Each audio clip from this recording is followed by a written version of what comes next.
আসসালামু আলাইকুম। অনিকা রান্নাঘরে আবারও আপনাদের সবাইকে স্বাগতম জানাচ্ছি।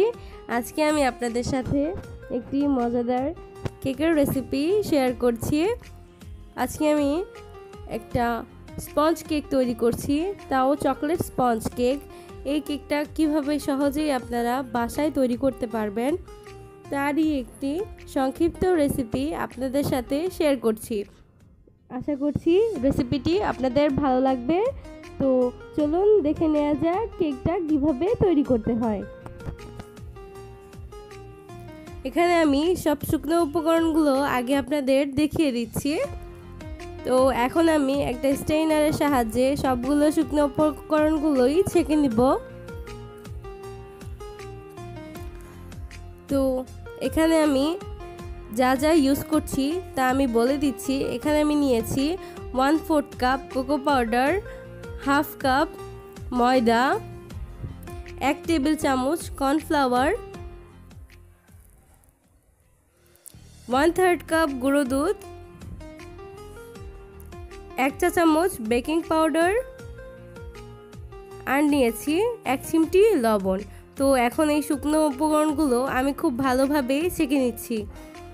এটাকে চেলে নিলে খুবই ভালো হয়, এতে এর ভিতরে কোনো লাম্পস থাকলে তা সহজেই বের করা নেওয়া যায় আর কেকটা খুব স্মুথ হয় আর ভালো লাগে খেতে।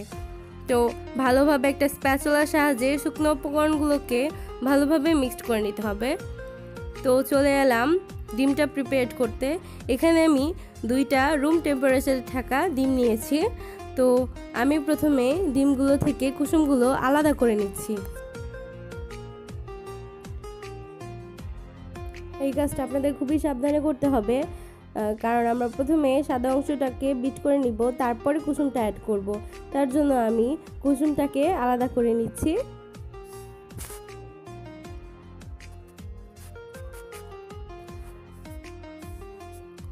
তো এই পর্যায়ে আমি হাফ কাপ চিনির অর্ধেকটা ইউজ করছি, বাকি অর্ধেকটা আমি পরে ইউজ করব।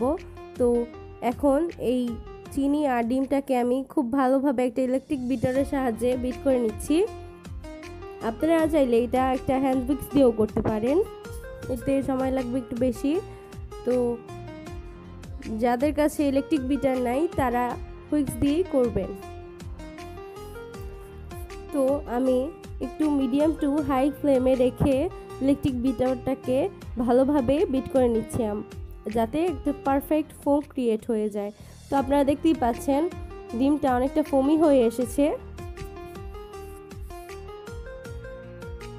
তো ভালোভাবে বিট করে পারফেক্ট একটা ফোম তৈরি করে নিতে হবে। তো আমার ফোমটা তৈরি করা হয়ে গেলে মাঝ পর্যায়ে আমি এটাতে ডিমের কুসুমটা অ্যাড করে দিলাম। আমি আরও দিয়ে দিচ্ছি 1 টেবিল চামচ।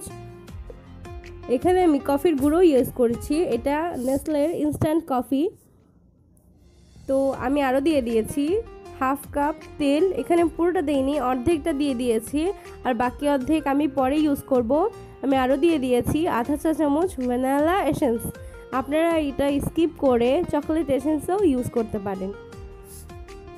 তো আমি খুব ভালো করে বিট করে নিব সব উপকরণগুলো।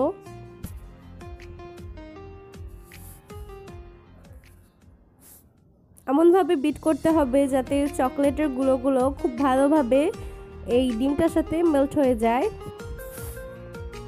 তো আপনারা দেখতেই পাচ্ছেন এই পর্যায়ে সবগুলো উপকরণ খুব ভালোভাবে মিক্স করা হয়ে গেছে। এখন আমি বাকি তেলটাও দিয়ে খুব ভালোভাবে বিট করে নিচ্ছি।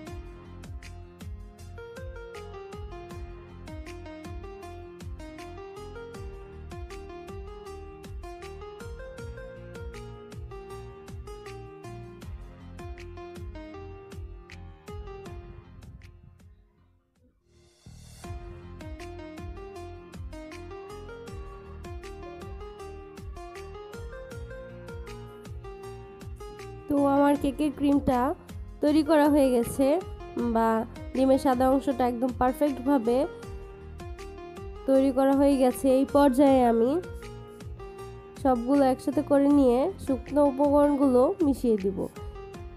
তো আমি একটু একটু করে শুকনো উপকরণ নিয়ে ভালোভাবে মিশিয়ে নিচ্ছি।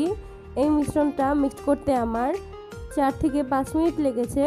তো এটা খুবই আলতো হাতে আর খুবই আস্তে করতে হবে। এটা বেশি জলদি করা যাবে না, এতে করে কেকটা ভালোভাবে ফুলবে না আর ভেতরে লাম্পস থেকে যাবে।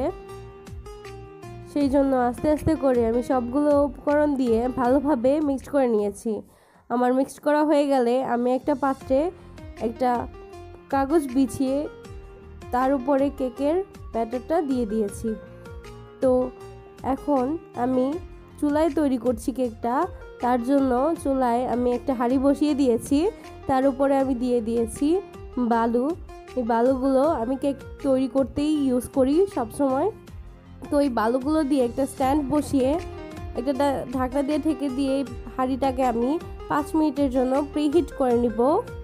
5 মিনিট পরে আমার কেকের বাটিটা আমি বসিয়ে দিয়েছি। তো এটা একটা ঢাকনা দিয়ে আমি ঢেকে দিব আর পাতিলটাকে আরেকটা ঢাকনা দিয়ে আমি কভার করে দিচ্ছি। এতে করে কেকটা খুব পারফেক্টভাবে হয়ে যাবে। তো আমি 20 মিনিট কেকটাকে বেক করেছি। ফিরে এলাম 20 মিনিট পরে। তো এই পর্যায়ে আমি আপনাদের দেখিয়ে দিচ্ছি বা চেক করে নিচ্ছি কেকটা হয়েছে কি না। আমি একটা সাসলিকের কাঠি দিয়ে দেখে নিব কেকটা হয়েছে কি না।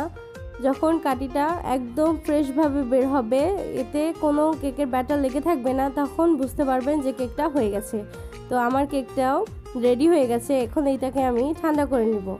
তো কেকটাকে ঠান্ডা করার পর আপনারা দেখতেই পাচ্ছেন কেকটা একটুও কমে যায়নি বা চেপে যায়নি। এটা একদম যেমনটা ফুলেছিল বা হয়েছিল ওই রকমটাই রয়েছে। তো এখন আমি কেকটাকে মোল্ড আউট করে নিচ্ছি। তো আমি এখন কেকটাকে বোটে নিয়ে নিয়েছি। তো আমি কাগজটা উঠিয়ে দিলাম। তো আপনারা দেখতেই পাচ্ছেন কেকটা কত পারফেক্ট হয়েছে। আর এটাকে আমি খুবই সহজে কেটে নিলাম। তো এতে আপনারা বুঝতে পারবেন কেকটা কতটা স্পঞ্জি আর সফট হয়েছে। তো আপনাদের আমি দেখিয়ে দিচ্ছি। আর ভিতরে যে আমি একটা চকলেট দিয়েছিলাম, সেই চকলেটটাও খুব সুন্দরভাবে মেল্ট হয়ে গেছে। তো এই ছিল আজকের আমার রেসিপি। আমার রেসিপিটা ভালো লাগলে কমেন্ট করে আমাকে জানাবেন। আজকে এখানে বিদায় নিচ্ছি। আল্লাহ হাফেজ।